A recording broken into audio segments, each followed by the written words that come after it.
Hey Danny, I'm YouTube, and we're back with another great video. This is a release that was kind of crappy. Most people didn't cop it. If you did cop, you got multiple pairs. That's how bad this release was. It was a Chicago exclusive, and it comes in a plain old white Air Force box that you would get if you spent $90 on Nike. Nothing special about this, except for the fact that Virgil touched it. And let's just jump into it. Plain old wrapping paper. Comes with every Air Force One. You can't even tell it's an off-white until you see this color pop out at you. Comes with spare laces and the red hang tag, you know, the stuff that makes it off-white. But overall, this is an amazing shoe. Right now it's going for about 1.7K in this size 6.5 that I copped on sneakers.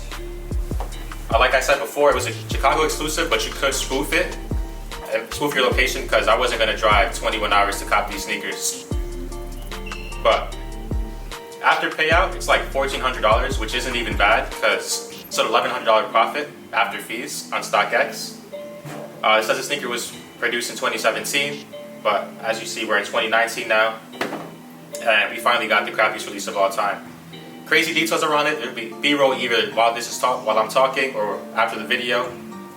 But the quality on this is pretty regular. I never saw the MoMAs or the Complex Con exclusives to like compare, but these feel like any plain normal Air Force Ones. There's already creasing on it, and these shoes are dead stock. But overall, I'm extremely happy with this purchase. Extremely lucky to be able to cop, and I might just sit on these forever. You never know, because I see prices going back up to 2K. This is what they were going for before they release, and I definitely see them passing that. You guys can quote me on this in the future when I blow up.